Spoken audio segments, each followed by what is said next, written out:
precedente abbiamo avuto il piacere di avere qui con noi Davis Paganelli, che sta salendo adesso sul palco e si presenterà lui, perché ha avuto il grande onore di premiare Roberto con il premio Cavaliere di Platino, che adesso abbiamo il piacere di farvi vedere perché è un premio prestigioso, vero Davis? Ok, mi presento per chi non mi conosce, sono Davis Paganelli, ho fatto film televisive, sono un manager di molti personaggi dello spettacolo della televisione, non sto cantando e da suonare, ma perché voi faccio speciali tutti su video. Oggi sono qui in veste di ambasciatore per la pace dei diritti civili, sono un ambasciatore diplomatico non governativo, devo sottolineare, sono candidato alle Nazioni Unite, quindi anche alla NATO negli Stati Uniti d'America. In qualità di Presidente della Commissione del Cavaliere di Platino, oggi sono stato autorizzato dalla Commissione a conferire questo riconoscimento elitario al dottore Roberto, che è qui con noi e che ho avuto il privilegio di poter conoscere oggi. Replichiamo quindi nuovamente questo procedimento di un conferimento ufficiale che permette poi al nome del dottor Ritter di comparire nell'ambito dei siti di riconoscimento importante, noi ci conosciamo 2 o 3 all'anno, un premio alla carriera per i meriti in campo culturale, quindi direi che avete assistito comunque a qualcosa di importante che solitamente avete chi si vuole all'anno. Quindi complimenti ancora Roberto. Grazie. Mi pare che sia in buona compagnia perché oltre a lui l'hanno ricevuto Pier Silvio Berlusconi, Mark Zuckerberg. Diciamo che l'anno di mesi sono molto bene, della Valle, che sono stati Sofia Loren, tanti nomi sono importanti. Spero con tanto impegno nell'attività di critica dell'arte di averlo meritato un pochino. E un motivo in più per ricordare queste straordinarie giornate in compagnia vostra e negli ultimi tempi in compagnia delle vostre opere d'arte che ho avuto il piacere di esaminare con attenzione. Vorrei dedicare questo premio a tutte quelle persone che non hanno mai una ribalta, a tutte quelle persone che non hanno una vetrina, a quelle persone che io chiamo i protagonisti sconosciuti. Tante persone pensano di non avercela fatta solo perché entrano in un ristorante e nessuno li riconosce. Quella è la popolarità, è un'altra cosa. Il successo è un participio passato, significa che si è fatto qualcosa, quindi io lo leggo in questo spirito.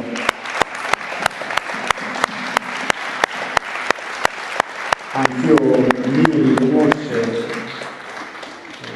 sto sempre un po', diciamo adesso, ultimamente, diciamo, uno vorrebbe dire finalmente, perché ho 60 anni, diciamo che le telecamere si sono accorte del sottoscritto, ma non l'ho presa con la rivincita di dire ecco ce l'ho fatta adesso, anzi sono sempre molto timido se entro in un posto, perché penso che non è un modo di dire che siamo tutti uguali, ma siamo persone tutte straordinarie. E quindi non c'è una classifica in cui uno è più bravo, uno è più famoso, uno è più fortunato.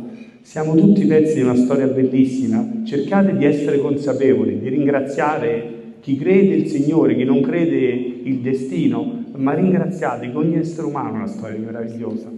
E voi artisti avete un dono ancora più importante, perché voi avete il dono di potervi avvicinare di più allo spirito rispetto a tante altre persone. Fate un mestiere che vi consente di sentire quella voce, quel fuoco dell'arte che arde in voi e che iniziative come queste fanno sì che non si debba mai spengere. E quindi voglio anche ringraziare il Presidente Paganelli, non solo per aver pensato a me, ma per il fatto che una commissione che si mette lì a vedere, a valutare persone che interpretano dei valori positivi, dei valori giusti. Ecco, io penso questo riconoscimento alle tante battaglie che ho fatto, prendendo tante porte in faccia, allenando i muscoli del viso, però sono servite. Se già una persona di tutti questi artisti, Nino, grazie alla tua iniziativa, continuerà e negli anni a regalarci arte, abbiamo vinto tutti. E quindi grazie davvero di cuore.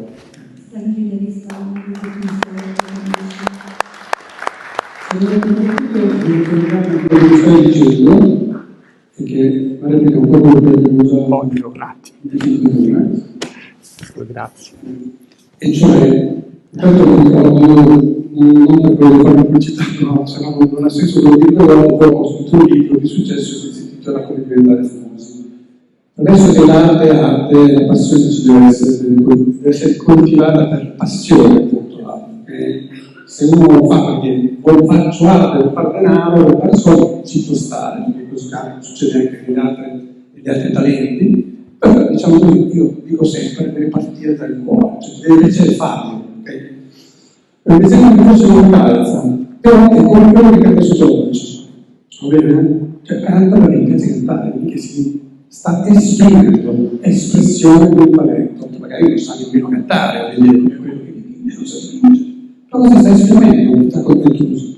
Ok, ma se tu però decidi di voler far conoscere il tuo talento, se lo tieni nel cassetto e lo tieni in cantare, soltanto non lo saprà mai nessuno. Quindi nel Greco, lo racconto come una ricetta del successo che esiste, formata adesso traduco quello che ho detto adesso. Non so se ho detto bene, se parlo bene di altro, hai una buona memoria. Ho parlato tanto, stavo dicendo che la ricetta del successo esiste, è formata da 99% di fattori C, sai cosa vuol dire ha ragione di esistere, chiamiamola fortuna, 90%, e però poi per molto c'è formato anche dall'intraprendenza, dal talento, dalla voglia di fare, dagli investimenti che si possono sostenere, che fanno quella differenza. E quindi tutto questo serve per creare quello che è successo, che non necessariamente diventare famoso significa essere quello che viene conosciuto per strada, no? Famoso è una cosa, l'impresa, nelle attività, eccetera. In questo c'è l'infinità, quindi fermarsi al solo talento non è sufficiente. Una domanda che ho fatto prima, a cui risposto per molti sembra scontata, ma non lo è conta di più per ottenere un risultato in questo campo che può essere quello dell'arte, la visibilità, conta più il talento o l'intraprendenza? Cioè è meglio essere talentuosi o dovendo scegliere 50-50. la risposta che molti 50% no. No, vale molto di più l'intraprendenza. Quindi sempre tenendo in considerazione la passione che ci deve essere, non stiamo parlando di quello che ci deve essere, se vogliamo ottenere risultati, conta molto di l'intraprendenza, perché come dicevamo anche prima, un bravissimo talento che tiene il talento dell'armadio non arriverà probabilmente da nessuna parte, quasi certamente. Un intraprendente, molto intraprendente, un amico buon talento di quel talentuoso ottiene sicuramente più risultati. Quindi è l'intraprendenza che non è.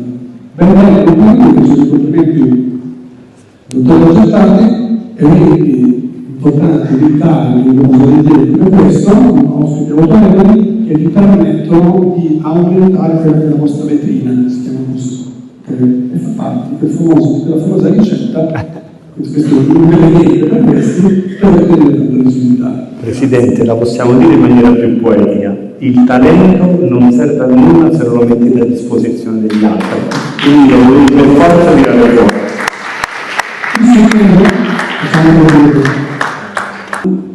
Voglio chiudere questa battuta proprio perché mi sono stancato. In una società funziona, un'impresa, diciamo funziona se c'è il creativo e quindi ha la più visione creativa, della situazione, e cioè il commerciale. Cioè che sa vendere il creativo, è un po' come l'artista, di avere quella parte commerciale che si sa poi proporre e il talento. Tu sei il talento, io sono il commerciale. Le ho sempre fatto perché sono curioso. Quando mi dicono ti piace questo quadro, io non dico mai, e anzi diffidate dai critici d'arte che vi dicono mi piace molto, bellissimo. Non deve né piacere né non piacere un quadro. Sarebbe il limite del gusto. Ogni essere umano ha i suoi limiti di gusto. Un critico d'arte si deve incuriosire, deve essere curioso della vostra arte e cercare di interpretarla. Grazie. Grazie Denis. Grazie.